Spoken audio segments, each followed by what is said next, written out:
recorded. Mm-hmm. Okay, there she is. It's happening. Season 2. Here we fucking go. Take 1. Ow! Okay. Okay. I'm gonna sit on this chair that's much lower than yours and look like a little dwarf. Right, let's figure out microphone placement. Well, there's fucking nowhere else for it to go, so it's just gonna. Oh, it extends. And it's an extender. Why is it swinging around?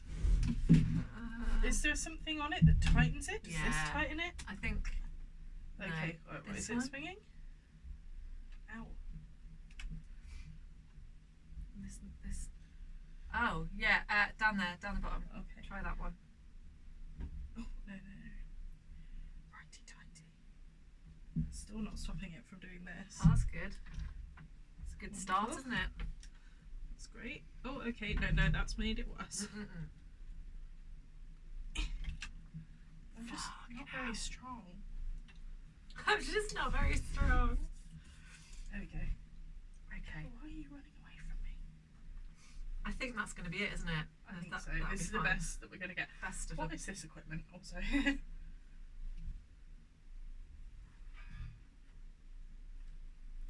You know what? Let's not bother. It's not our problem. It's not the time. Not our circus, not our monkeys. Testing. Why is this? Oh, fuck off, please. There we go. Wait, do we need to? So this is already. Yeah, that's fine. That's fine. Okay.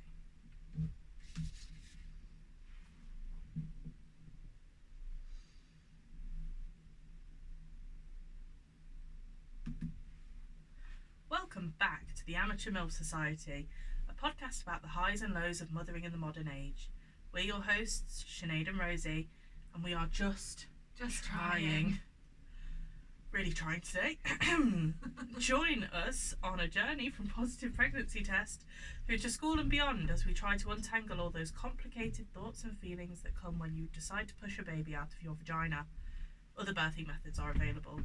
We are average, non-famous mums who live average, non-famous lives. Although, if we get famous, we're not complaining.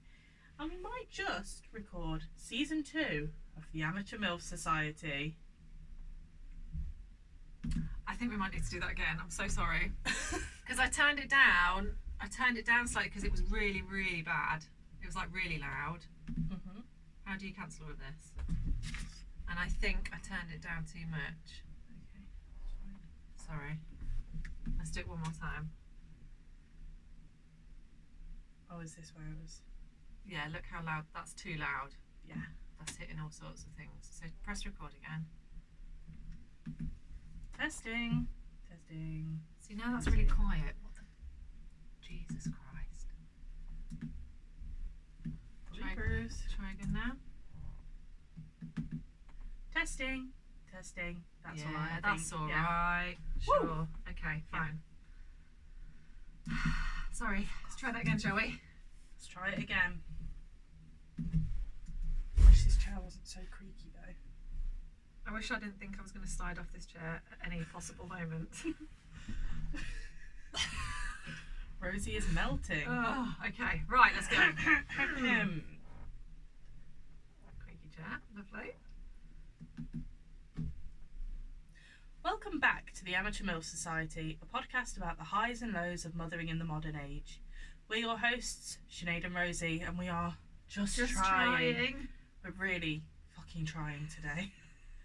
Join us on a journey from positive pregnancy tests through to school and beyond as we try to untangle all those complicated thoughts and feelings that come when you decide to push a baby out of your vagina. Other birthing methods are available.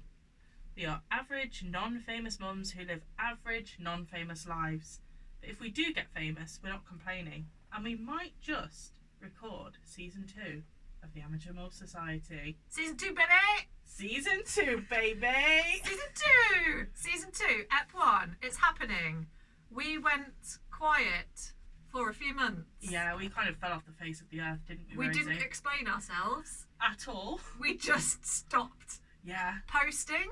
We stopped recording. We stopped everything. We stopped everything. If you're listening to this because you're a parent, you will know If the you reason think, for that. if you thought that we were dead, we're not. Hi. Hey, babe. It feels like we're dead in this room. Yeah. Or we're going to get killed. Yeah, very, very terrifying room that we're in. Yeah, quite scary. But if you are a parent, you will probably have guessed that the reason we went quiet is because The summer holidays. The summer holidays happened. We do feel quite dead after it. It was emotional and physical carnage. We didn't purposely decide to not.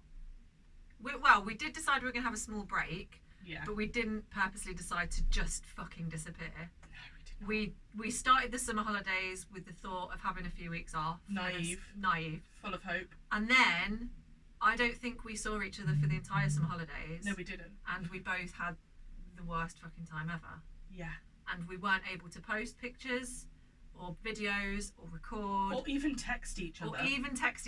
Because it was that horrific. I think we texted each other maybe 5 times. What the fuck's going on with my voice? I don't know. Because it's been the summer holiday, Sinead. That's Yeah. why. We are now, 3 weeks into the school year? Yeah. And things are only just starting to settle. Only just. And in fact, they're kind of like, I thought the first week back after the summer holidays, I was like, I couldn't believe how excited I was. And then, I don't know if your kid did the same, but they were just really angry for the first week and a half. Yeah, absolutely. And so I was like, when will this end? Never. Like, when will it actually end? But only now am I starting to reap the rewards of a, autumn term. Yeah, definitely. And now we're in a position to be able to record season 2. Season 2? Should we call it season? Can we call it season? Yeah. Season 2. Call it a season. So we've started season 2. And this, incidentally, will be episode 20. That's great, isn't it? We've done quite well. Yeah, that's quite a lot of hours of us talking shit. Yeah. And, we're not the ones listening to it. So, jokes on you guys. So, before we bang on about our summer holidays, which is what we're going to talk about today, I have got a lot to unpack. Oh, yeah, so much. So much to unpack, so much to complain about, so much sadness and anger and fear Despair and grief and worry, just all sorts of hell. But before we do that, I think the first thing we need to talk about, big old plug for the Big MILF Night Out, please. Yeah, so 3rd of December 2023. Big Difference, FKA the Cookie. Yes, High Street Leicester. We will be hosting the Big MILF Night Out. Yes. It's going to be fun. It's going to be full of frivolities. Lots of F's. Yes. And music and laughter. And most importantly, no kids. No kids. It's an evening. It's going to be it's basically going to be like a live comedy show. An audience with the MILFs, if you will. An audience with the MILFs, other people, fun stuff, Christmassy things, like music, laughter, singing, dancing, shouting, drink, whooping, clapping.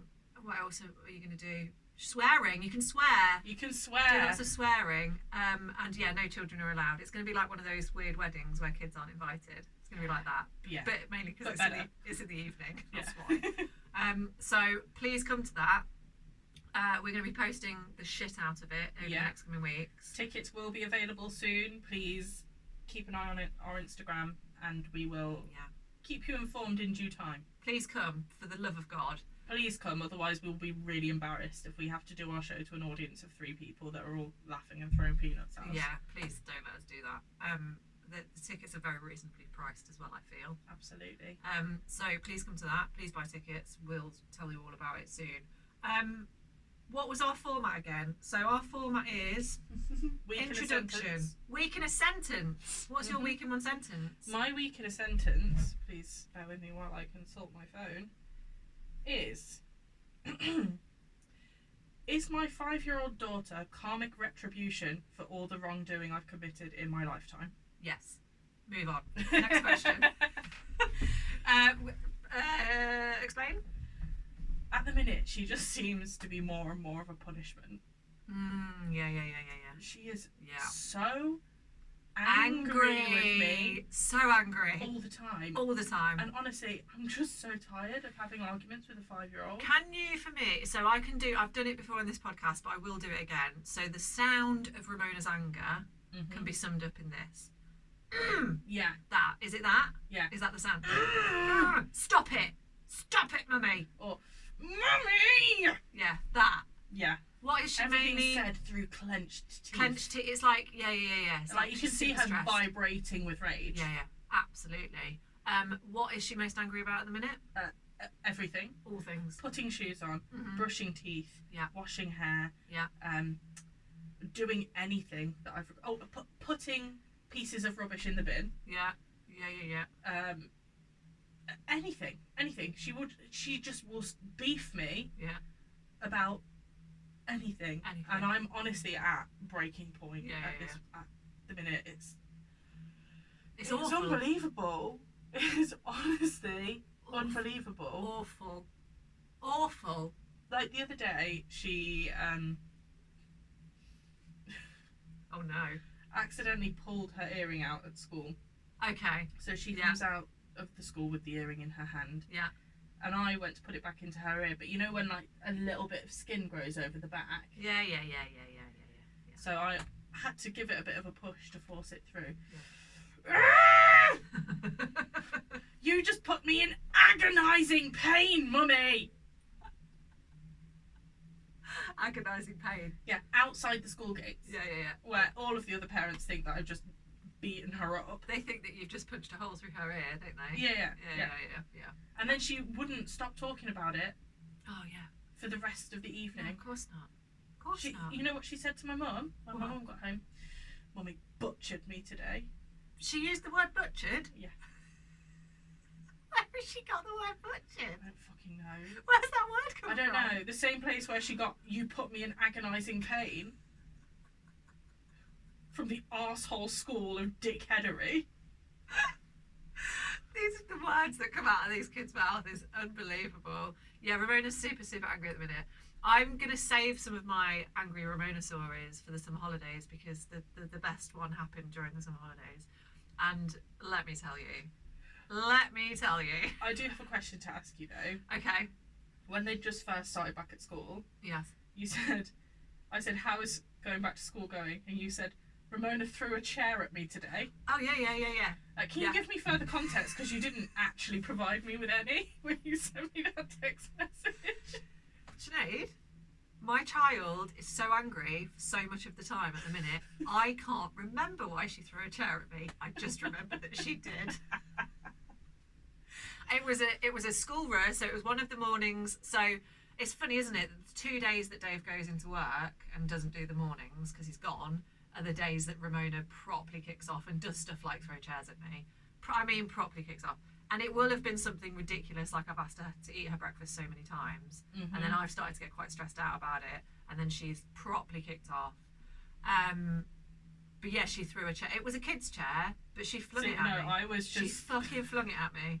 I was envisioning her picking up a dining room chair above her head and just like throwing it across the room like something out of WWE. This was like she took the back of the chair and you know if you were to like if you imagine that the old saying swinging a cat.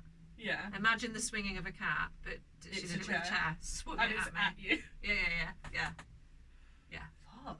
And Lola has started counteracting this anger by if anyone does any kind of raising of voices, it doesn't matter if it's Ramona throwing a chair at me, Lola assumes that that's a slight on Ramona and then shouts at me and Dave.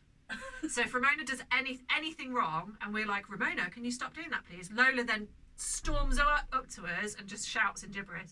So she'll like go, I'll be like, Ramona, sorry, can you not throw a chair at me please? I really find that quite disturbing. And then Lola will go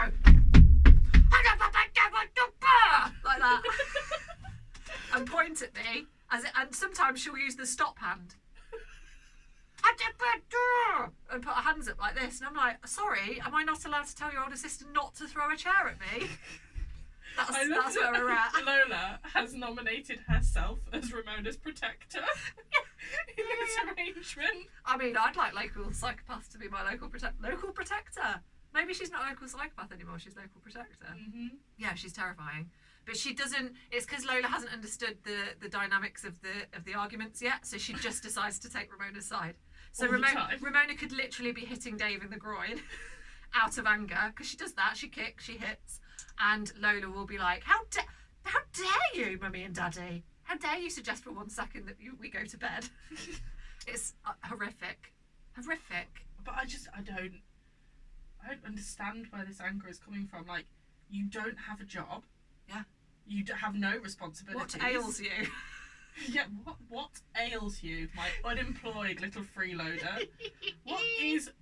Why? What's your fucking problem? Exactly. And I want to say it to her sometimes.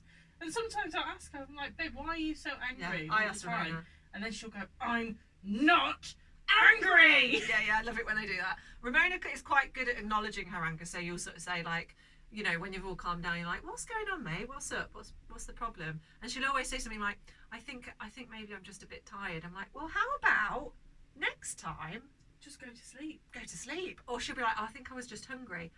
"Oh, yeah, you were hungry from the breakfast that you wouldn't eat and then flung a chair at me." That sort of situation is absolutely insane. What was I going to say? I was going to say something about the anger. Fear. I think it's fear, isn't it? I think a lot of it's fear. School fear. Oh, I remember what I was going to say. I was just thinking about school then. Ramona keeps saying to me, "I don't want to go to school, Mummy." "Why not, darling? I get really work. What's up? What's the matter with school?" It's just too much hard work." Well, pal. Well, I have some horrible shit to disclose to you about your future. Welcome to capitalism, baby! Number 1, you are going to school for most days until you're at least 18 years old. Number 2, after you have finished the hard work of school, you start the hard Strap work in. of work.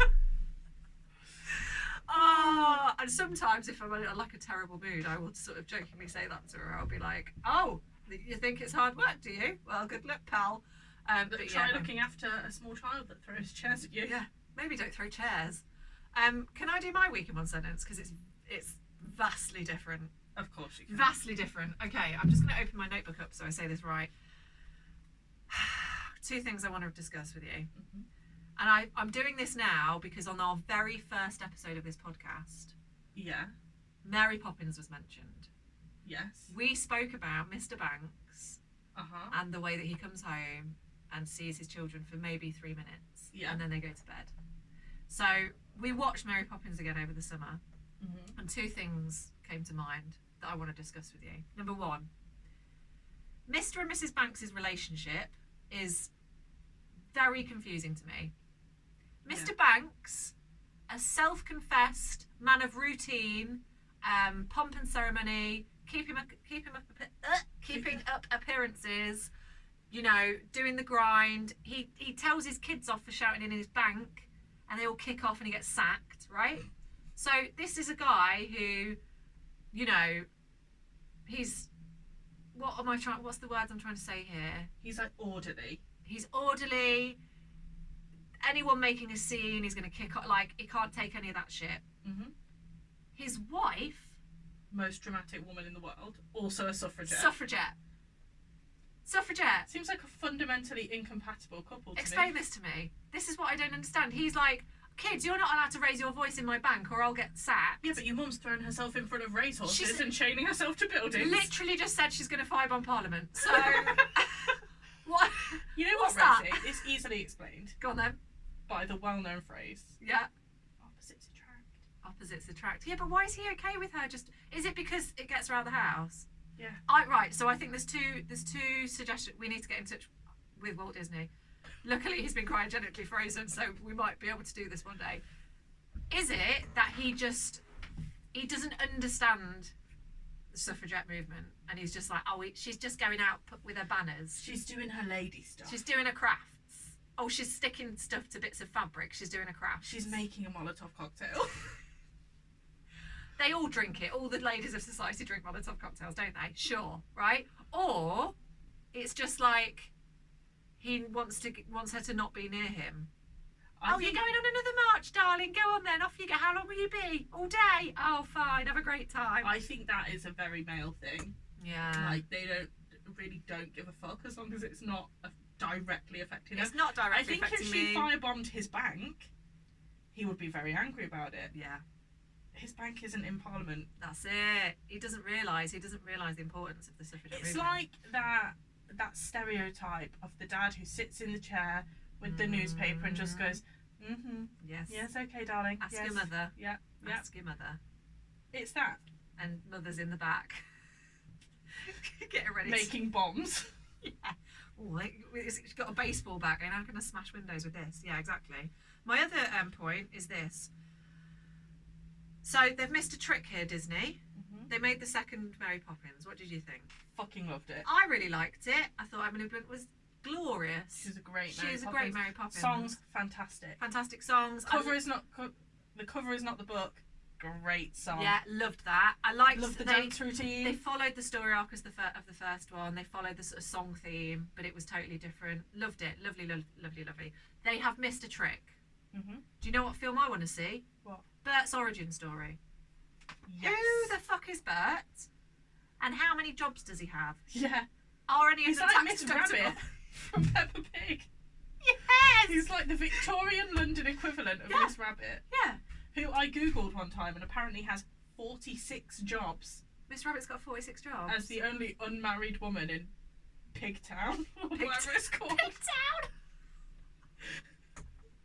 Pigtown sounds like a heavy metal band, don't you think? Yeah, she's Pigtown. She works in the shop. Yeah. She works in the fucking kiosk. at She's the got a theme park. helicopter. She's got a helicopter. I'm pretty sure she also drives an ambulance Yeah. and a bus. Yeah. And she's a taxi driver. And she drives a train. So maybe we change this. We don't see Bert's origin story. I do want to know about him and his past. Like, how did he get to this point? How is he a one-man band and also a chimney sweep? What the fuck's that all about? But I would like to see... this is problematic. Bert and Miss Rabbit coming together in a union of... I don't know. That's... No. I want an edgy Christopher Nolan-esque take on Miss Rabbit's origin story. Yeah. With... The cast would be... Come on now. Ooh. Who are we casting as Miss Rabbit? Or is it going to be like... Kate Blanchett. Kate Blanchett, right? Kate Blanchett as Miss Rabbit. 46 jobs. 46 jobs. That's amazing. The only other job that is done by somebody else in Pigtown is... It's not Pigtown, is it? Well, I don't fucking know what it's called, Rosie. Pigtown, okay, Pigtown. Is Miss Gazelle as the teacher. Madame Gazelle, sorry. Madame Gazelle. Madame Yeah. Gazelle. Madame Gazelle. And she's also got she's in an old punk band, isn't she? Yeah. Yeah, she's pretty cool. Yeah, I would like to see... Apparently Peppa Pig's dad is a structural engineer. Yeah, that's one of the jokes though, isn't it? That he doesn't do that much, but he's got a really important job. But he doesn't actually do that much. Because they go on a business trip to France. Yeah. I'm not really sure on the physics of the Peppa Pig universe. The Peppa Pig cinematic universe. Yeah, we need to know more about the cinematic universe of Peppa Pig. We need the origin story of Miss Rabbit. We need to know why Bert is a one-man band and a chimney sweep. And also, in the second Mary Poppins, rizzing up Mary Poppins the whole time. No, that's not Bert though. It's someone else. Oh yeah, no, that's Lin-Manuel Miranda. Yeah. Replacement Bert. Replacement Bert, and they've gone. We can't do chimney sweeps again. Lamplighters.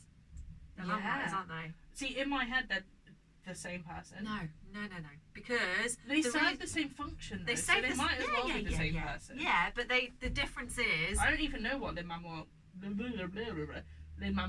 Fuck. I don't know. I'm not going to try and say his name. I'm not even going to try and say it. I don't know what he's called in the film either. It's something like Bert. but it's like Alfie or something. Archie? Charlie? Something. Teddy? Something like that. But he talks about Jane Banks. Yeah. About waving to Jane Banks when he was a little boy. Yeah. Because he is quite possibly a illegitimate child of Bert. Yeah. And then that's that there's like a love story going on. I've got to imagine he is Mary Poppins and Bert's love child. God, that would make a good Christopher Nolan film also. Mm. Christopher Nolan, you've got a lot of work to do, boy. You've got a lot of films to make. We've got at least 3 for you. Can you imagine for 1 second? Miss Rabbit Begins. Imagine you're Kate Blanchett and you get a call and you're like, Hi, Christopher Nolan. bloody hell, it's Christopher Nolan. Hear me out, Kate. Miss Rabbit. Pigtown. Pigtown. The Pigtown Murders. Oh, they could do it as a murder mystery, couldn't they? Yeah. I love it. Peppa Pig goes on a murderous rampage. Because she's 5 and she started school again. Yes, it begins with a chair throwing. She throws a chair at Mummy Pig. Mummy Pig dies. Mummy Pig dies immediately. Daddy Pig doesn't notice because he's fucking useless. And that's how the And Pigtown George is murders. her accomplice. Oh, I love it. Who's playing Pepper and George? I think George is the little urchin boy from Les Miserables, but I Sure. think he's now an adult. But like we just Yeah. Go with it. And then Pepper. Oh, what about the one who love the girl who plays Lyra in His Dark Materials in the BBC one? Yeah. Because she's got dark eyes, right? She's got a Mhm. darkness in her. She'd be great. Yeah, but are we dressing them up as pigs? Pigtown. Yeah, I reckon. Pigtown Murders. Trotters. Get David Cameron in. Do you like my little satirical joke there? Yeah. Yeah, and then and then the underage pigs getting fucked, and then that just takes it into a whole new territory. Well, I think this helps with the point I'm about to make. Okay. I've decided that Christopher Nolan's out, Shane Meadows in. Imagine Shane Meadows did Pigtown. Oh my goodness. Imagine Shane Meadows doing Pigtown. Yes, please. Yes. I'd watch please. that. I would, yeah. Let's script it. We'll workshop it later. We'll workshop it later, and then I will be straight on to Shane Meadows, who I have on speed dial. Right, Shane, you old mucker. Got another idea for you. What do you reckon? I think he'd love it. If we rang Shane Meadows and just went, hear me And we're out. casting Joe Gilgun as Daddy Pig. Yeah. If we just went Pigtown. Oh no, you know who has to be then, if Shane Meadows is doing it? Yeah. You know who has to be Miss Rabbit? Who? Vicky McClure. Oh yeah, mate. Vicky McClure is Mummy Pig. No, Miss Rabbit. Miss Rabbit. And then we've got who's Stevie G gonna be? Stephen Graham. The fucking guy that drives the boat, Daddy Dog, Captain Dog, Captain Grandad. Is it Grandad? Grandad Dog. Grandad. Is it a dog? The one with the boat that's Brian Blessed. Yeah. Him, Yeah. Stephen Graham. Yeah, But yeah. he's like really fucking dark. Yeah. So he comes across as this lovely old fisherman, but he's got like dead kids in his boat or something. Yeah. I think every single person in Pigtown is a murderer. Yeah. And it's just a race to see who murders the most people. Yeah. But then there's going to be like some weird twist at the end where it's like, it's not real. But it's Shane Meadows, so there has to also be a heartwarming tale of friendship in there somewhere. Yeah. We'll get, who else? All of them. They'll all do it. So you know how you said, so we're in a different room today because, and I quote, The key to his Skegness. the key to our usual podcast room is in Skegness. There was no explanation further than that. The key is in Skegness. Yeah, also, That's all we knew. it was never explained why there's not a spare key. No. We weren't told why it's in Skegness. Oh no, we were. It's in somebody's pocket. Yeah, that's why. That's why it's in Skegness. So, That clears it up for me, thank you. so you might notice that in this episode, no one will be making smoothies in the background. Yeah, no smoothies. Because we're not next door to the toilets anymore. We are next door to apparently a quiet drum session going on though, so we'll see how that sounds. But yeah, we're in a different room today. And in this room, it means that we're sat quite a bit closer to the computer. Mm-hmm. And just before we started recording, Sinead said to me, this is quite good because now we can see the computer, we can see how long we've been recording for, so we don't run our mouths. And where are we at? 25 minutes, and all we've spoken about is throwing chairs and Pigtown. So, and Bert's origin story. Shall we talk about our actual thing for the day? Yes, I think we should. And this week, we will be doing a summer holiday retrospective. Rosie Johnson, can you summarise your summer holiday in one word for me? No, I'm just going to say this. I am classing this as my first therapy session for the summer holidays. I'll tell you one thing about my summer holidays. Mm-hmm. And this is true. This is not like me glamorizing something. This actually happened. Towards the end of the summer holidays, I asked Dave if he could find me mental health help through private healthcare, because that's how much I was struggling. I was like, I need you to find me. I need a doctor. I'm not okay. I need committing. Pushes you to breaking point, doesn't it? Yeah. This goes back to the age-old conversation that we've had several times. Yeah. How do you get put in prison or in the psych ward for just long enough to have a break from your children? Just 6 weeks would be great. Just those 6 weeks. Yeah, awful. How was yours?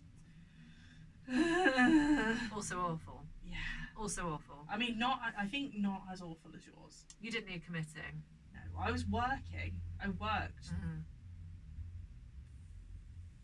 4 or 5 out of the 6 weeks.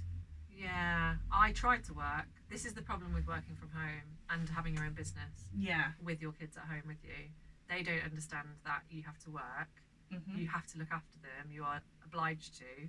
You're in a position where you Dave got to go in the office twice a week because that's what he's contractually obliged to do. Wow, I really can't speak today. No, we are struggling. So he got 2 days break a week, and I got no days break a week ever. The whole 6 weeks. I didn't get. They weren't. I got. So what we'll do is we're gonna list the nice things that happened to us in some holidays, and then we'll complain endlessly about the some holidays. Yeah. Out of those nice things, a couple of those meant that I got a night away from my kids. But the rest of it was hell. Yeah. So let's start with some nice things. So what nice things happened to you? The beginning of the summer holidays was lovely because Darcy went to Ireland for 10 days. Oh yeah. So that was great. I worked loads of extra hours, so if I needed to cover them, I had some time built up, and I had just 10 days to myself. I moved room. She had a room move, didn't you? I had a room Big move. old room move. I went to London to see my friend Eilish. We went to Swiftageddon. Oh yeah, what is that? It's a Taylor Swift only club night. That sounds horrific. Was it It's good? amazing. You know what makes it amazing is because it's a night out where there are basically no straight men. Yeah, that's yeah. Okay, fair. It's like a celebration of female friendship. Yeah, it's wonderful. But you have to listen to Taylor Swift music. Yeah, and there's glitter everywhere. Okay, I can. That all sounds amazing apart from the Taylor Swift bit for me. Yeah. And then Darcy came back. Dramatic pause. Pausing for effect. And so she was it because I was working, and the kind of job that I have, I can't really look after her and work. The only way around it really would be to park her in front of a screen for the 6 hours that I'm contractually obliged to work. Yeah. Which I don't feel great about doing. If I have to do it on the odd time, if she's poorly or if it's a day here and there, whatever. But I didn't want to be doing it 5 days a week. No, of course you didn't want to, Sinead, but this is what I can't get my head around, and it didn't really dawn on me until the summer holidays actually happened, and I was like, what the fuck do we do? What are you supposed to do if you can't afford childcare for 6 weeks? I mean, I think depending on the situation, I had no choice but to pay for childcare. No. There was literally no other option. No. So I've got no one that would have been able to look after her for me. No. I pulled in favours when I couldn't. So the annoying thing is that childcare that's available over the summer holidays, a lot of it isn't available throughout the whole holidays. No, and also it's not a full day either. It's like a school day. Yeah. So I work 9 till 3. So luckily I was able to. If I dropped Darcy off at 8:55, which was when the door opened, throw her in, club, run home. I can get home in 2 minutes from her school because we live around the corner. And then she finished at 3, so I would have to finish work 5 minutes earlier to get there on time and run to get her. So that added an extra spicy little bit of stress. Nice. Every single morning. Of course it did. And every single afternoon. And then she would come home from sports club and just relentlessly just need. Yeah. So need food, need attention, need to just fucking have an argument with me for no reason. Mm-hmm. Yeah. I there was a moment in the holidays where I was painting something on the floor of the lounge. I do this quite a lot. I do a lot of painting on the floor in the lounge. But on this particular occasion, Dave was working on his computer on the sofa, and the amount of times the girls asked me to do something, and I had to get up and get a thing. Can I have a milkshake? Go up and get the milkshake. Can I have some crisps? Go up and get some crisps. Can you get my teddy from upstairs? I really want my Wolfie. Okay, go. And I did this, and I kept doing it. And I just turned to Dave and I was like, you see how far I've got with this painting? And he's like, I just can't even. The amount of times I'd stood up, there was no point that painting being there. There was no point me doing any work at all. It's relentless. It is, they just need something all of the time. Mm-hmm. All of the time. And it's really hard work. Any other nice things happened to you? Well, we went to Spain. Oh yeah. For a long weekend, which was lovely. So we went to see my cousin Chloe, who's a listener of this podcast. Shout out to Chloe. Shout out to Chloe giving Darcy the best t-shirt that's ever existed. Ever. So she works in a bar in Salou called the Dubliner, and all their staff t-shirts are just like, is it a cowboy hat? I don't even care what the picture is. There's a picture, and then underneath it says gobshite. So Darcy got one in a size small, and it's essentially like a little t-shirt dress, and she wears it for bed. It's amazing. Wonderful. Looks so good. So we went it was a surprise for Martin, who's Chloe's dad. A surprise for his 60th birthday. Oh, lovely. So me, my mum, my dad, my brother Darcy all went out, and then his brother and two sisters went out.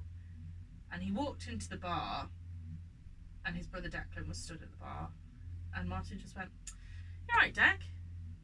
And then went, "What are you doing here?" And then he looked over, and we were sat at the table, and then Connie and Ruth were behind us, and he was like, oh, so it was like you did a secret surprise, like it was we're just like gonna show up. It was a proper surprise. Oh, cute. That's nice. I like that. It was a great weekend, actually, a really great weekend. Although I did the thing. Do you ever like kind of make yourself upset on purpose for no reason? I suppose I can do that if I'm hormonal or drunk. I was both. There we go then. So basically what happened, so the first night we got there, my brother went out with Chloe and her friends after we'd been for dinner and stuff, and then the next night was the night we were going out for dinner for Martin's birthday. Darcy had refused to have a siesta, so by the time we finished dinner she was knackered, ready to kick off. She was ready for war, basically. So I was like, oh, I'm gonna go, I'll take her back before she starts kicking off and ruining it for everybody else. And then in the walk back, so she was asleep and I was carrying her back to our hotel in my arms, and she's not a small child. No. And I was just making myself more and more angry in my head. Yeah. I was like, why didn't anyone offer to come with me? My family hate me. My family don't even want me to be here. You got yourself in a state, didn't you? Really did. But that was because Darcy had pushed your buttons, mate. That's how you get. That's and what it's like. So we got back to the hotel and put her to bed, and then I went out onto the balcony and just roared my eyes out. Oh, you're tired, babe. And then so I looked at my phone, and my brother had texted me, like, oh, them lot are going out for karaoke. If you want, I can come back and look after Darcy. Oh. I was immediately fine. Of course you were. I was like, get in. What song shall I sing? I'd like cried off all my makeup. Went into the bathroom, looked at myself, I was like, right. Yeah. Gotta fix this and get out of this room. Yeah, but sometimes you need that, don't you? You need like it's almost like you need to imposter syndrome yourself out of something. Yeah. And just have all the horrible thoughts about everything.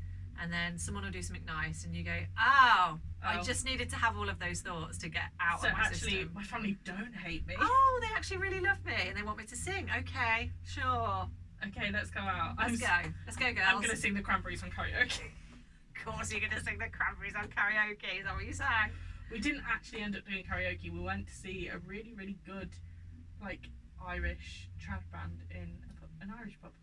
Oh, that's a lovely thing to do in Spain, isn't It's it? great, yeah. Well, she works in an Irish pub. Sort of fucking thing I do in Spain as well, Yeah. to be fair. It's what we will be doing in It's Spain. what we'll be doing in Spain in, how long? 3 weeks. 3 weeks. Oh my God. I just can't believe it. I can't believe I'm going to Spain in 3 weeks. It's unbelievable. I'm so happy about it. I'm so excited. I'm going to drink so much alcohol. It's going to be the best. Okay, so you did, what was the first thing you said? You went to Taylor Swift thing. Taylor Swift Club. Yeah. Oh, and then we went to, the next day, we went to the Imperial War Museum, which is a very good museum. They've got I do like a war museum, I have to say. Exhibit about the Troubles as well there, which was really good. Except I was a bit hungover and I was looking at...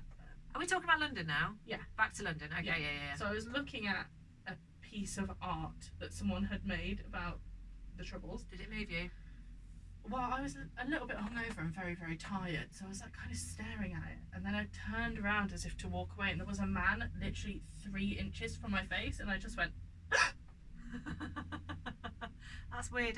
Why was he that close to you? I think he was also appreciating the piece of art, but like very closely behind me, and I jumped out of my skin and. Well, it's a scary place to be, the Imperial War Museum. Did you stay for the immersive experience where they do all the sounds and videos and shit? Obviously. Screens? Yeah, that's the best bit, isn't it? I like that bit. I love it when you have an immersive war experience and they play an air raid siren and you think, oh God, can you imagine? I love that. Yeah, well, my child basically is a walking air raid siren because she's so fucking loud. I think air raid sirens are like lovely opera music compared to my children shouting. Quite frankly. Oh, we also went to Birmingham for the weekend and went to Cadbury World, and that was... Yeah, that looks like fun for you. It was and very much Darcy. fun. That looks like... It was very much fun. I kept seeing, like, you're quite good at taking Darcy to places, like you'll go on the train to like London or Birmingham and stuff, and I don't get the chance to do that quite as much with my kids because Lola's still too little. Yeah. And also I tend to work at I'll go and do markets and stuff at the weekend. But I always like look at the pictures and go, they look like they're having a really lovely time, but also this fuck could be lies. that. No, thank you.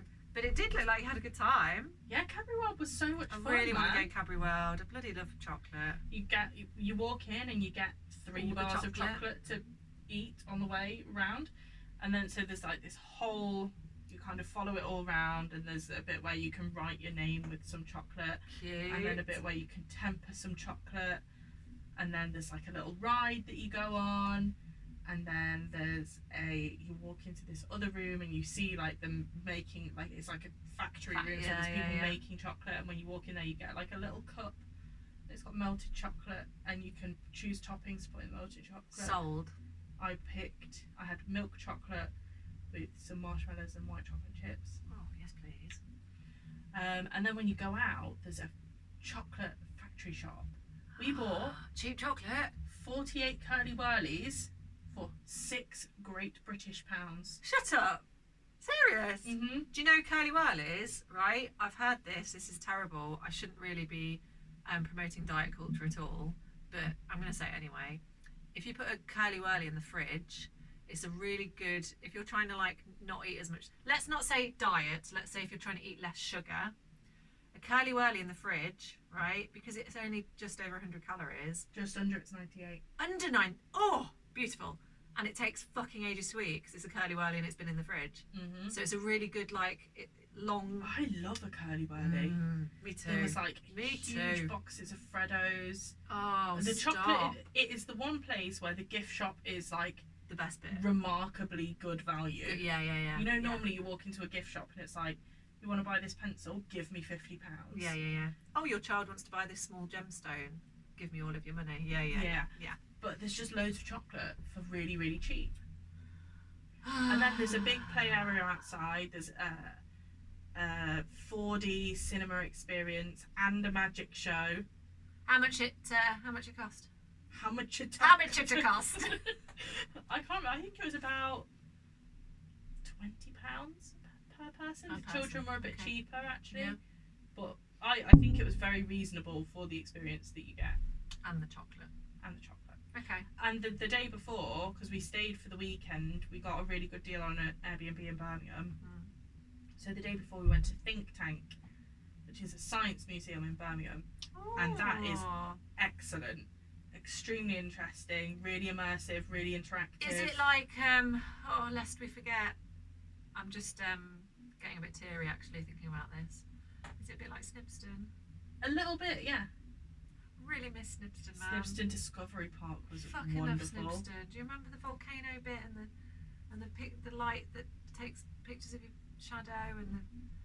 Oh, fucking hell, man. I like Snibston was one of my favourite places to go ever as a kid. Yeah, mine too. Loved it. Loved it. Loved it so much. It was great. I remember going on a school trip there once when it snowed, and they took us to like show us the mines. Yes. And they were like, and they would have had to walk to the mines in the snow. I loved the mine bit. And you go into the little rooms where they've got all the little knobs and stuff to get in the mine. Oh man, I loved it. It's great. Think Tank is wonderful, and they've got like a planetarium Yeah. where they like movies on these big big dome ceiling. Yeah. And then like this big like little town that's like a replica of Birmingham. Cute. It's great. Oh, okay. We'll go with that then. So Think Tank, Cadbury World. Yeah, I would definitely recommend it. Okay. And for people that don't think that Birmingham is a exotic holiday destination, fuck you. It's actually very exotic. This would be a good point to mention. Have you seen the new Joe Lycett stand-up? I have not. I would recommend every single one of you listen to it, watch it. Sorry, it's called More, How Do You Lyce It? And the whole thing is about an area of Birmingham. It's really good. It's fantastic. Big up Joe Lycett. I love him. Also, did you know last year I sell my stuff that I make in a shop in Birmingham called Red Brick. It's really cool. Joe Lycett bought one of my baubles. Oh wow!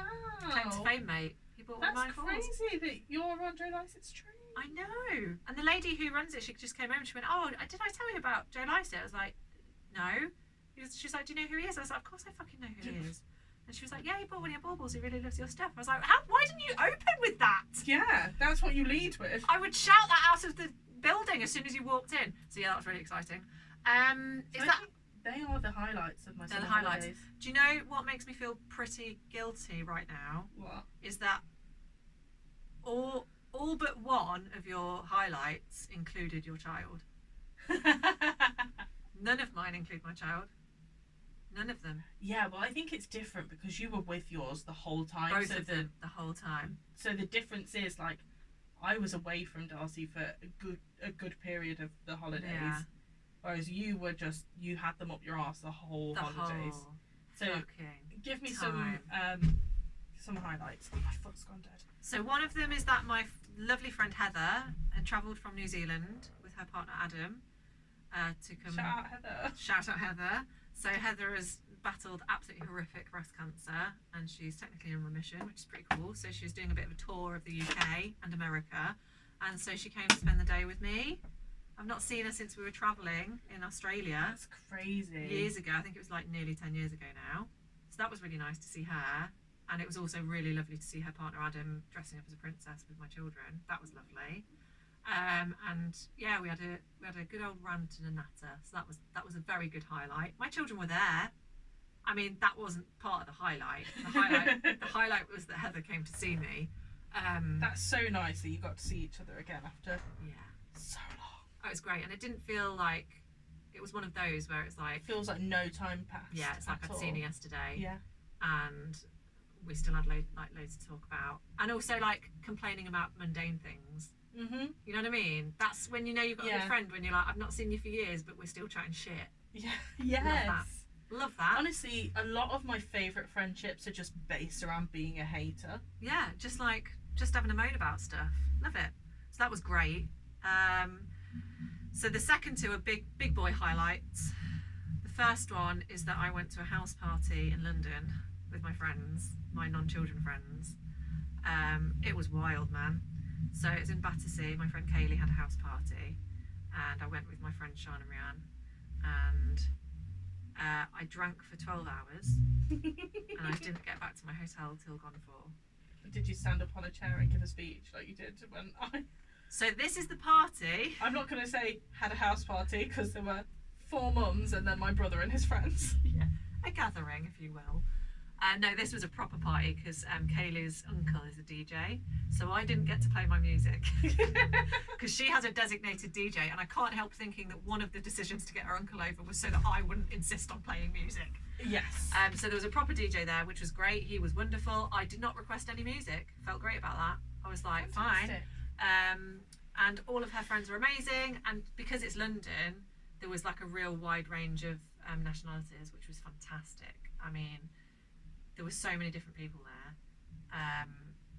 One of the most notable guys though was from Ireland, and he was a pilot, and I asked him to do his pilot voice, and I asked him very specifically to say, "Good afternoon, ladies and gentlemen. It's a balmy 18 degrees here in the UK," and we laughed about that. So that was fun. That was a really good night, and I was away from my children. Isn't it just so much fun to like act like you don't have children? Yes. Like, Yeah. So like act like That's you what do. was so good about it, and it was really nice as well because a lot, and I don't know if people were just being kind, but a lot of people that I met, I'd like just mention that I had kids, not because I wanted to talk about them because I didn't really want to think about them at all, but a lot of people were surprised that I had kids, so that was quite nice. That felt good. Yeah. I was like, okay, I look like I could just be a normal person that isn't being completely bedraggled by my kids. That's nice. So yeah, I didn't have to talk about my kids quite a lot. One of the best things that happened was that the next morning when we got up, me and Rianne went to go and find coffee and breakfast, and we went to this random little Italian cafe that was like proper Italian. Like they had big bowls of pasta that you could buy to take away, and like pastries. And we walked in, I was like, I knew I just needed coffee, but then I walked in there, and you know when there's like a sandwich selection, Yeah. and we're talking proper Italian, like focaccia. And they had this one focaccia, and it had like like loads of Parma ham and massive pieces of mozzarella in it. And I just saw it, and I was like, I need that, please. I was so horrendously hungover, and also because I'm one of those terrible humans that when I start drinking, I stand by the rule of eating's cheating. I basically, the 12 hours that I had been drinking, I didn't eat, so I was ravenous, like I hadn't eaten for most of the day. And so they bought the coffee out, and it was proper, and then they bought this massive bowl out that they basically created this rocket salad with oil to bed the focaccia, and they toasted the focaccia with more oil, and then put that on top of the rocket bed, right? And I took one bite of it, and it made me so happy I cried. So Rianne had to watch me because she couldn't eat. She was the sort of hungover where she couldn't eat anything. Yeah, that's the thing. Like sometimes you need to feed a hangover. Sometimes you need to starve it. Exactly. She needed to starve hers, so she had to watch me crying over how beautiful my bedded focaccia was. Every single bite I took, I was like, oh my god, this is exactly what I wanted. This is just what I needed. Have you ever eaten something so good that you actually like physically moaned with each bite? Yeah, that. And whilst tears are running down my face, going, this is the most glorious thing that's ever happened to me. Yeah. Just sat outside on a main road in Battersea. My God, I've got pictures of it. It was just so beautiful. So that was a good highlight. Second good highlight, me and Dave went to a festival. Yes, you did. It wasn't I do think technically speaking that is just after the summer holidays. Yeah, it was the first week, wasn't it? But Yeah. I went to, it was like a city festival. So it was like a reward for getting through It was the a reward. holidays. Yeah. So it was me and Dave and my friend Rianne and her partner Oscar. So it was like a double date kind of deal. It was called Manchester Psych Festival, and it had like a million bands that I wanted to see. But it was in like loads of venues, so you go from venue to venue and see all the bands, and it was absolutely incredible. Had the best night. Drank loads of alcohol, ate really good food, saw like 4 bands that I've wanted to see forever. Well, not forever, but I really, really love. And I saw an Irish band called the Murder Capital. They're really good. Had a mosh. We moshed, mate. We had a mosh. I don't think I'm built for moshing anymore. Oh, it was hard work, but yeah, it was the best. So yeah, they are my highlights, I think. Are there any others? Did some car boots. Bought loads of cool shit. I actually am a big fan of your car boot hauls. Yeah, I love doing that. I think you should start doing it on the podcast page. Okay. What, like just posting pictures of like cool shit I bought? Yeah. Like this current jumper I'm wearing that was 50p. Which is great. Isn't it cool? It's fantastic. It's a yellow tie-dye hoodie Yeah, it's great. 50p. Yeah, they were highlights.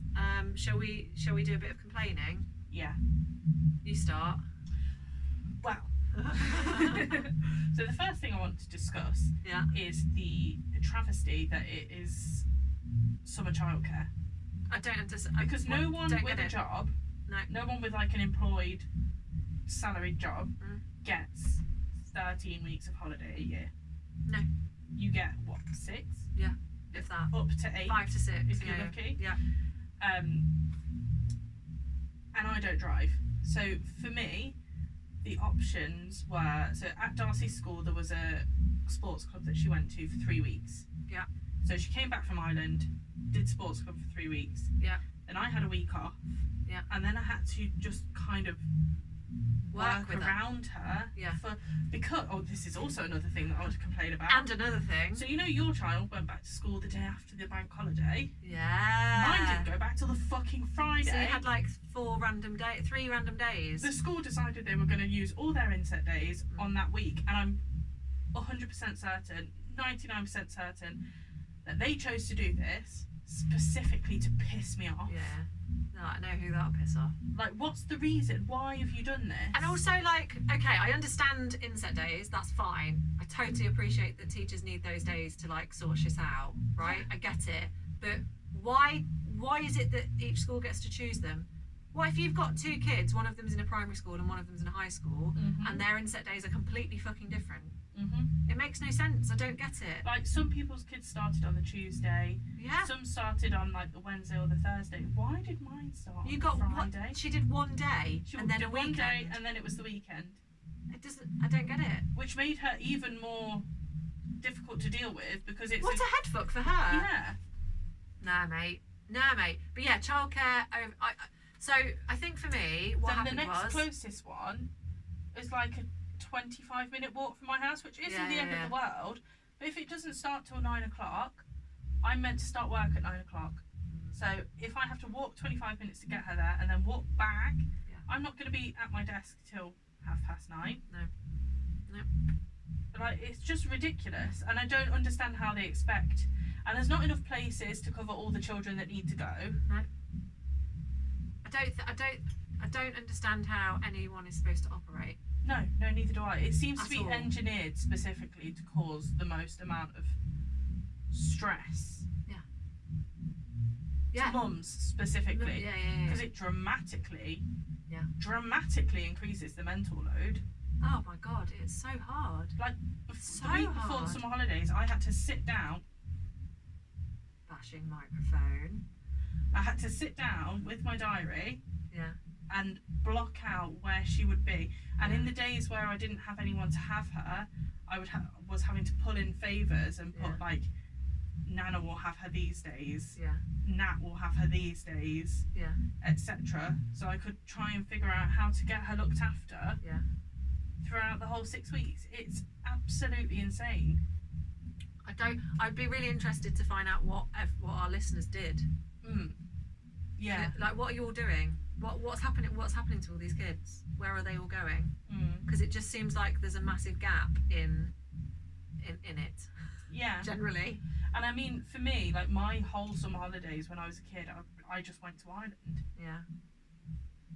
Well, we did the same thing. Like, in my family, I stayed at home with my mum, but I know for a fact that I did spend some time with my grandparents, because I remember being at, like, my grandma's quite a bit, and my mum obviously had to work.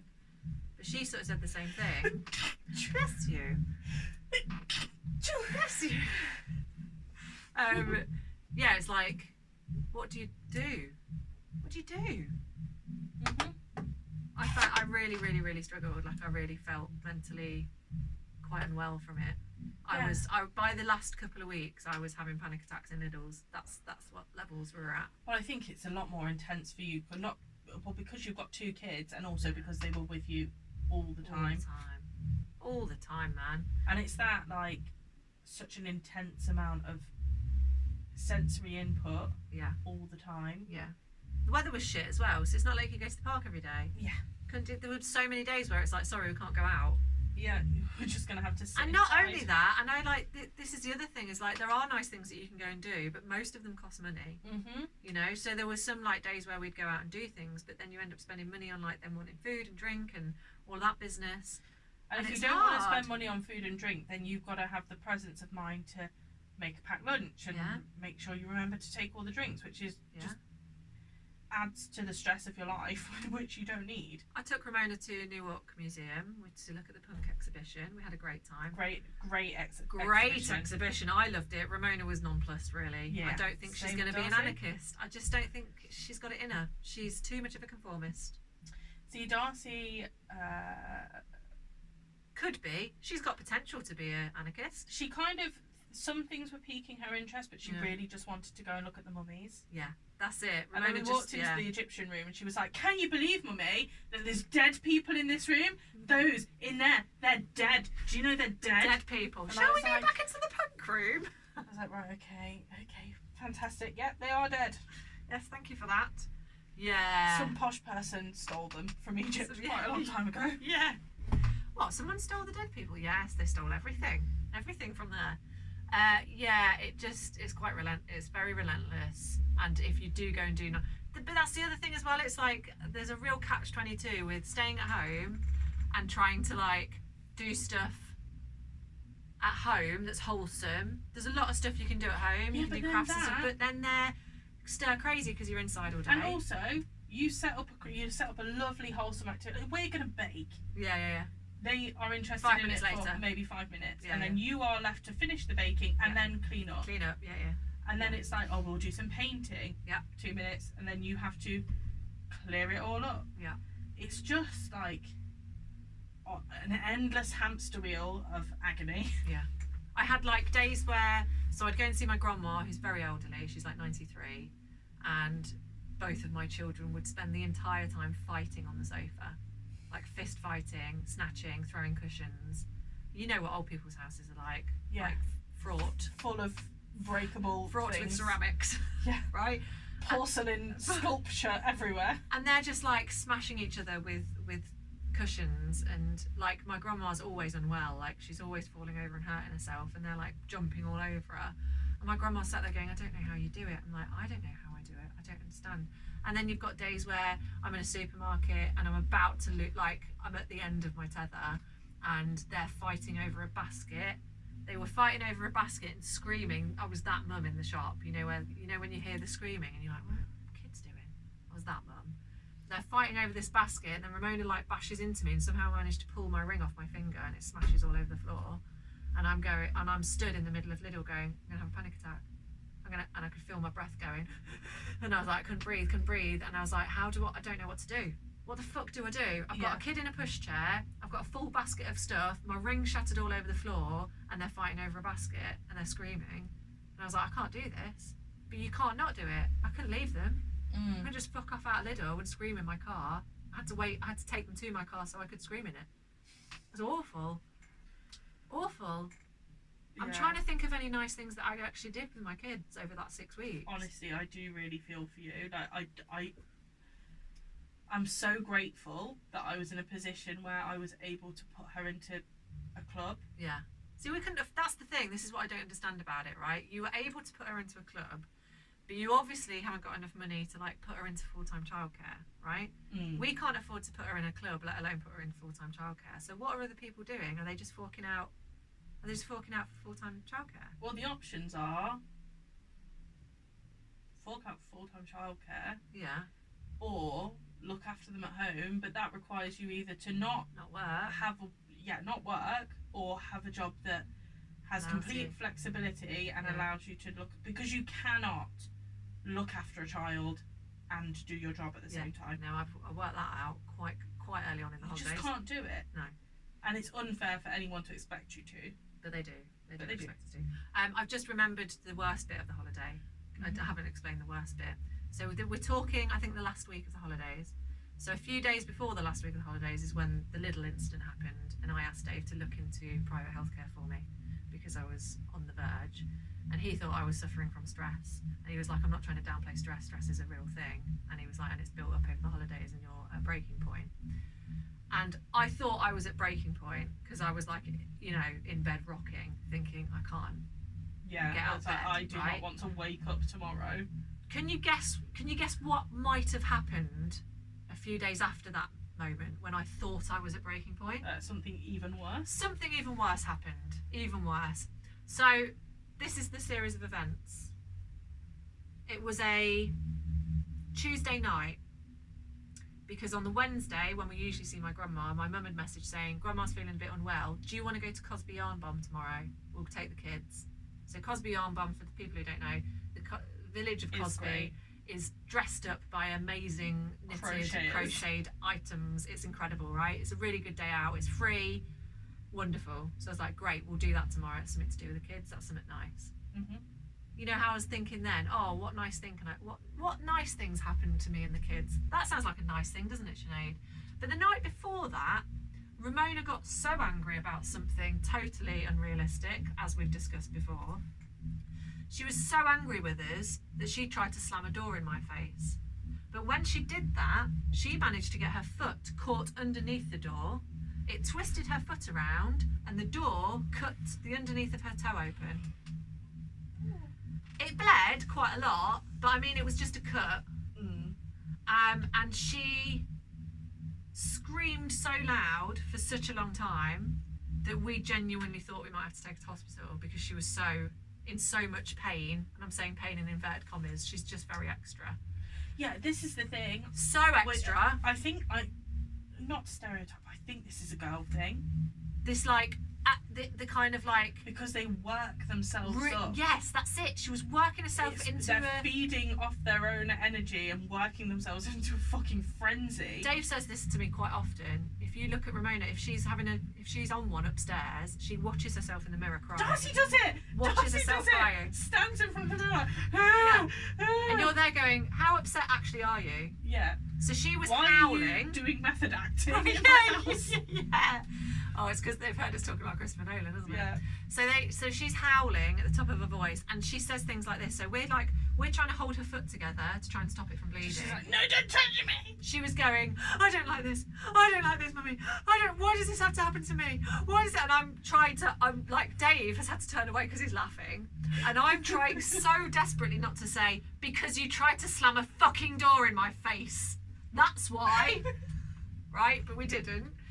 Took her upstairs. She was basically having a panic attack. She was sweating, she was shivering, she couldn't breathe, and in between the not breathing, she's going, I can't do this, mummy, I can't do this. I was like, you're not in labour, you've cut your toe.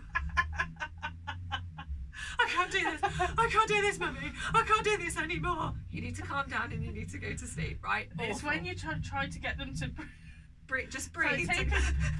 So what Darcy does is, I don't want to breathe. Yeah. Okay. It's like, don't then. Don't breathe then. Just don't. That'll shut you up for a while. So that went on for about an hour. So then we put her to bed. And then their face is like so swollen. Swollen face, hair stuck to the side of her face. Yeah.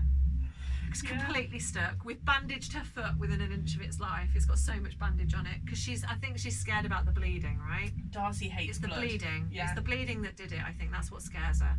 So we're trying to downplay the blood because it was just a cut. Honestly, it was fucking fine. Right. So she goes to bed. She cries herself to sleep. Right. She sobs herself to sleep. Darcy has sobbed herself to sleep no less than 10 times throughout the summer holidays. They love sobbing themselves to sleep, don't they? They love it, yeah. right? So it's like, I just want to put you to bed nicely. Yeah. I just want to have a nice moment where I read you a story and then we have a cuddle and then you say, good night, mummy. No, it's going to end with me storming away from you whilst you scream. Okay, lovely. I'm going to sit on the top step and listen to you cry yourself to sleep. Listen to you scream while I feel really guilty and you sob yourself to sleep. Great, wonderful.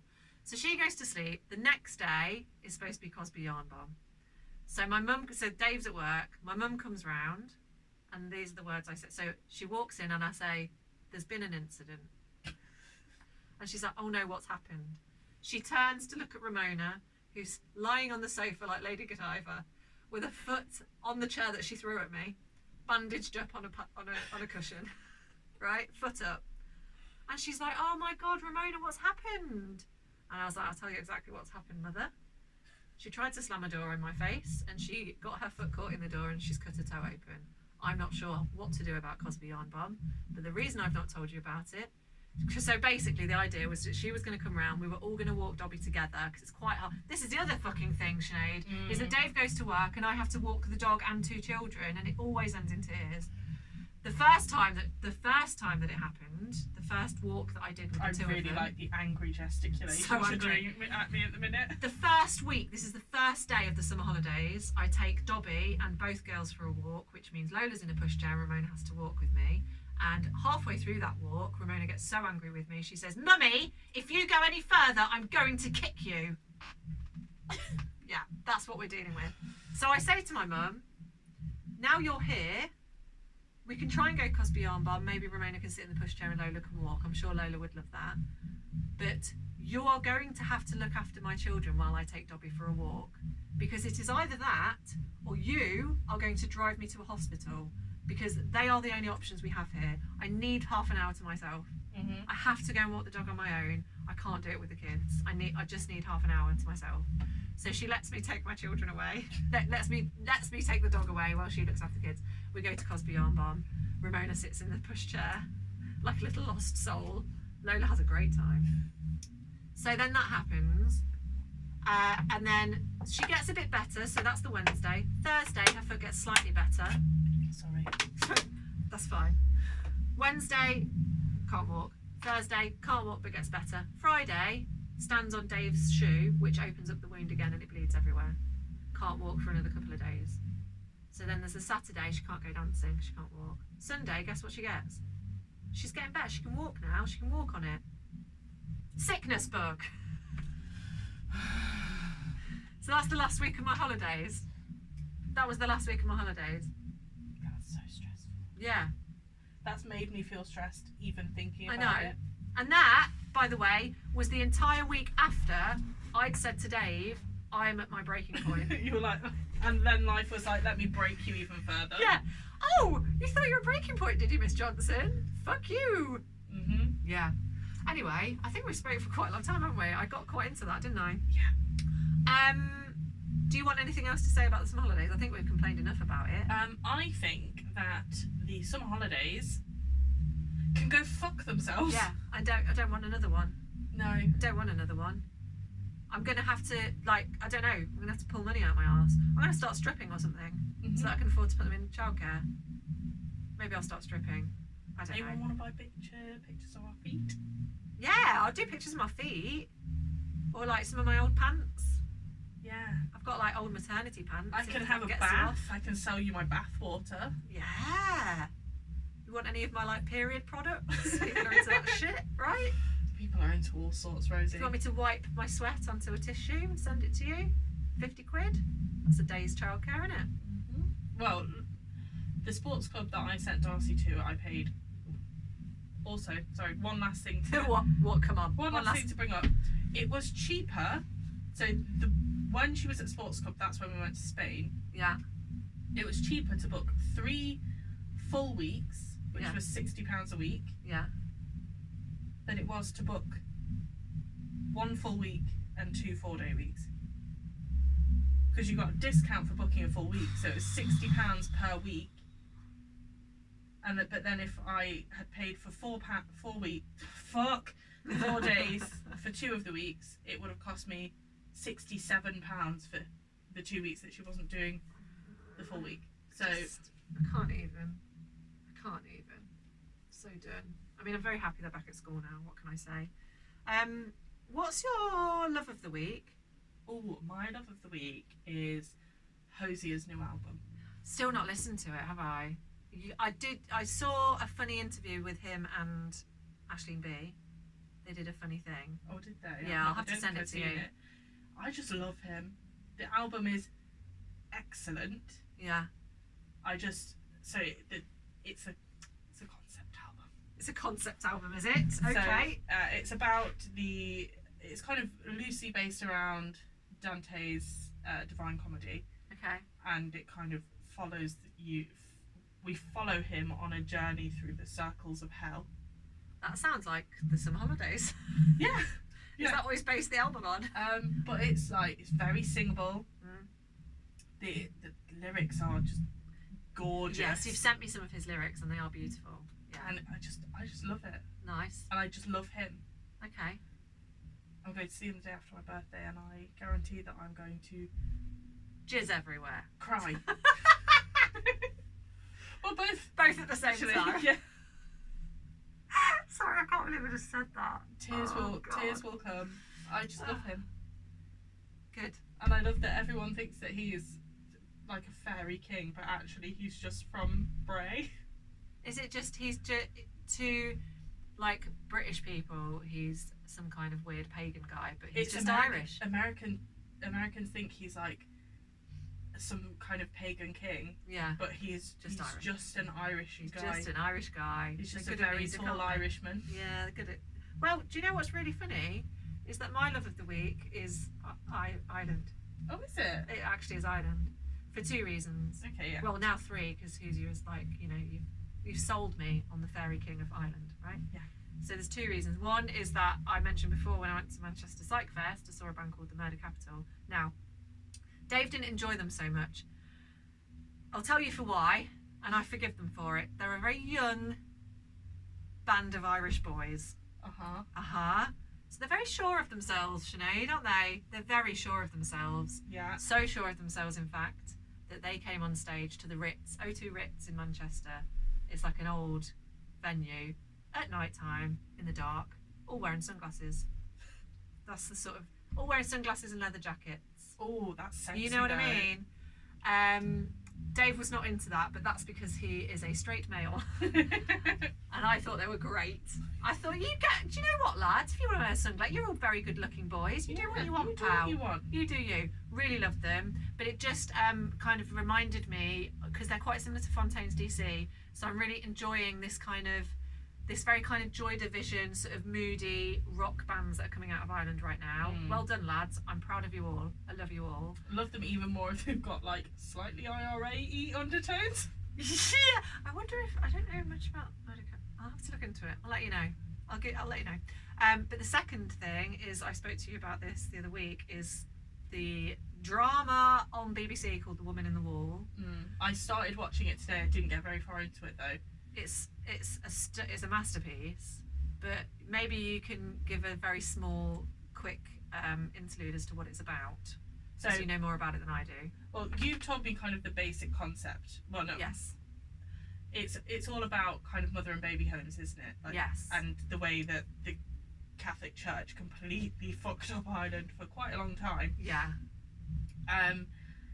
So there's loads of different things around it. So there's the Magdalene laundries where they would send unmarried pregnant women to fucking wash clothes, be pregnant, and then they would steal their babies and sell them. Yeah. Yeah. So and work for free as well. Slave labour and take your children baby stealing against your will and then sell them for money to give to the church, essentially, is what was happening. And what I can't get my head around still right now, even though I've watched the programme, is that was happening in the 80s. Yeah, I think the last Magdalene laundry closed, and I could be wrong on this, but I believe it's the year that I was born, 1993. Fucking hell. It is horrifying. Mm-hmm. I would recommend like everyone watch Woman in the Wall because it's a masterpiece, and it's like so sad. It is so sad. My granny had a sister that was in a laundry, in a mother and baby home, and my granny had moved over to England at that time, and her other sister, she was one of 10 children. Fuck. So her and one of her other sisters kind of formulated this plan where the sister went over to Ireland to break the one in the mother and baby home out with her baby, and then my granny like set up their flat and got all the baby stuff ready. They fucking did it.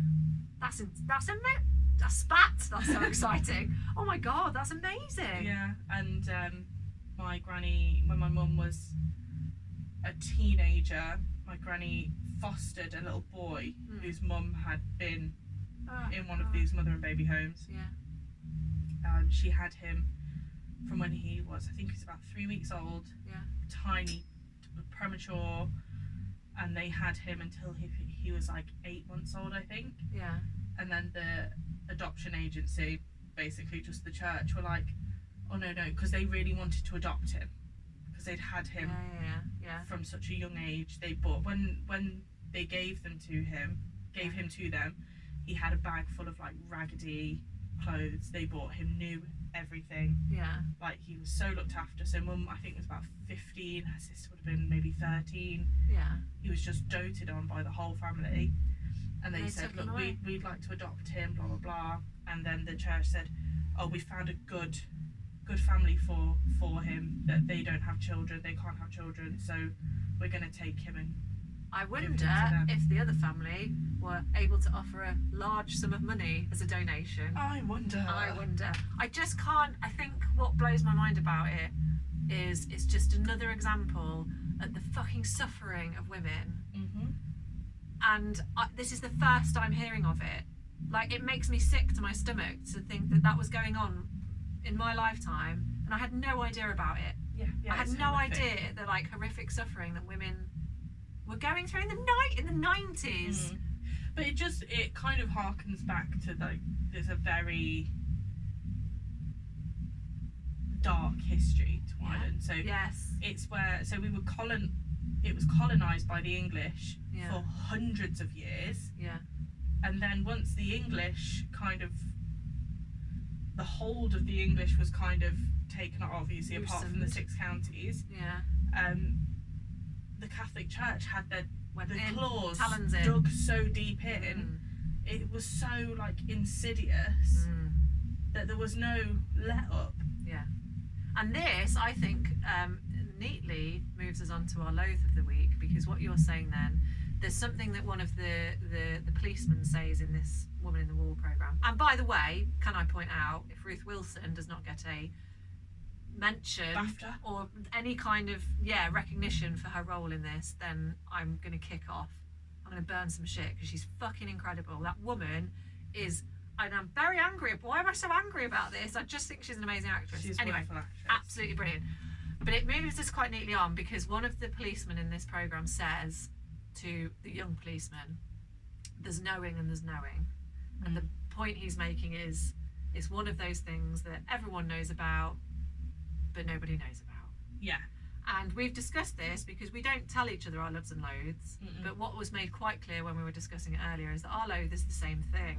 It is, yeah. So there's knowing and knowing, isn't there, Sinead? So There after absolutely 3, shall we say our same loathe of the week? Yeah. 1, 2, 3. Russell Brand! What a prick. Go on. So for me, I, as a teenager, loved Russell Brand. He did a show called Ponderland, I think it was. Loved it. Oh, I never saw that. Thought it was very funny. Thought he was like this weird maverick, like, oh wow. What a clever, wise kind of guy. Like, so verbose, blah blah blah.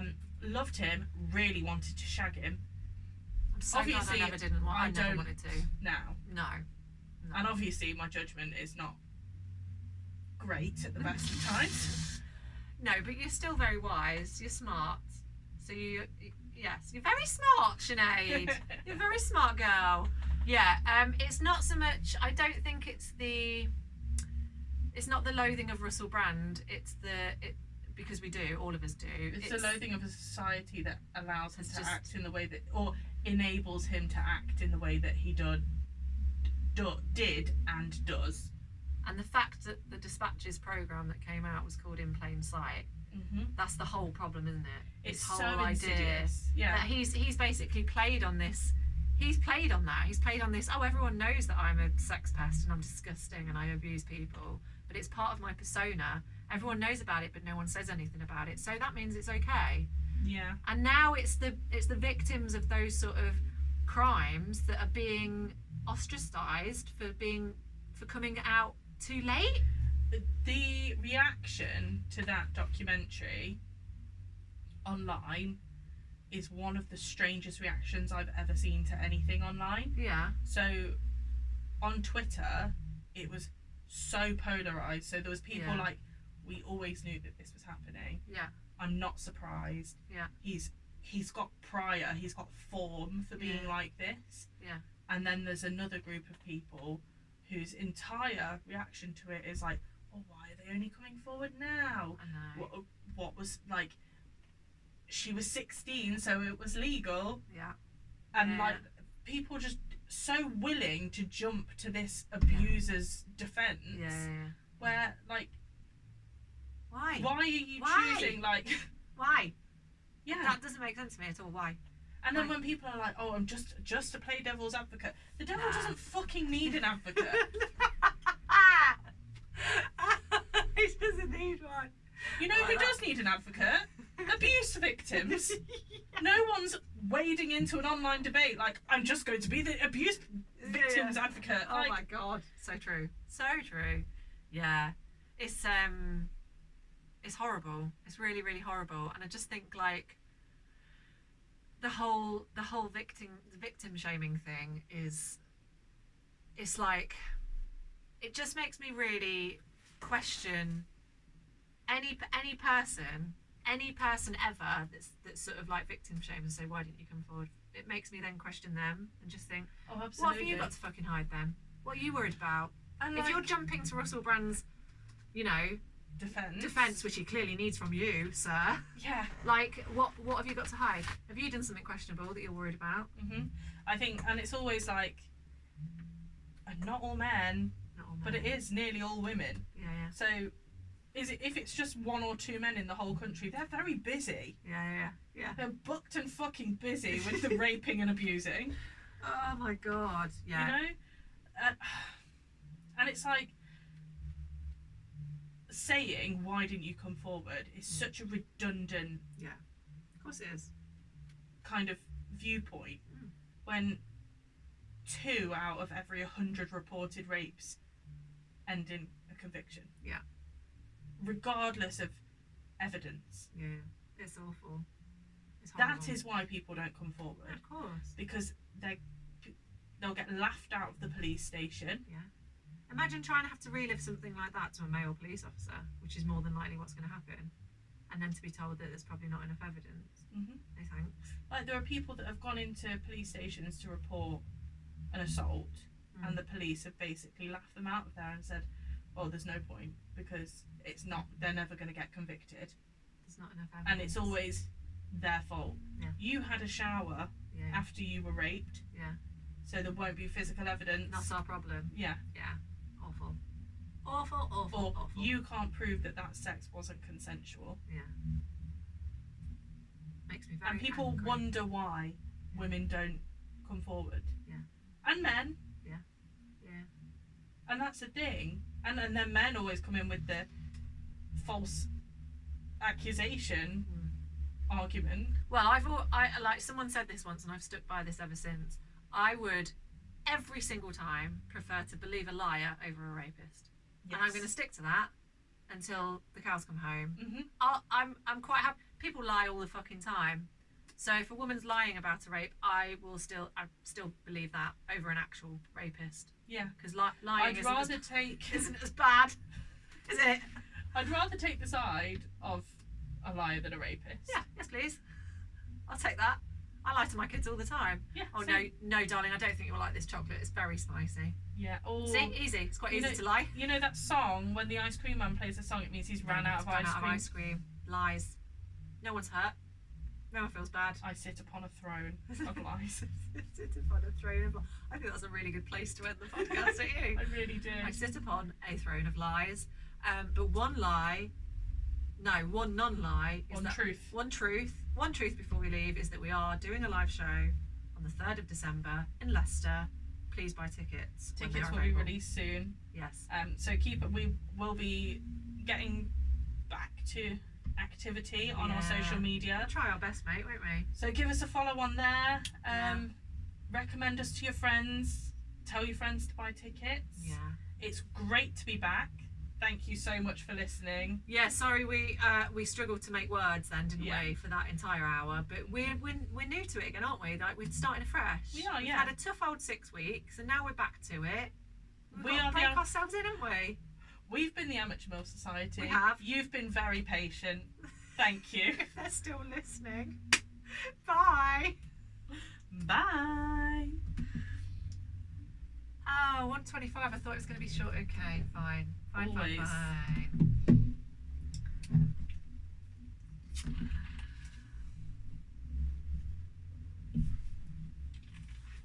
what I'll do, if this is in fact still recording, I'm going to stop it and then I'll record it again because it might be easy to put up on YouTube. Sorry, Rosie. Oh.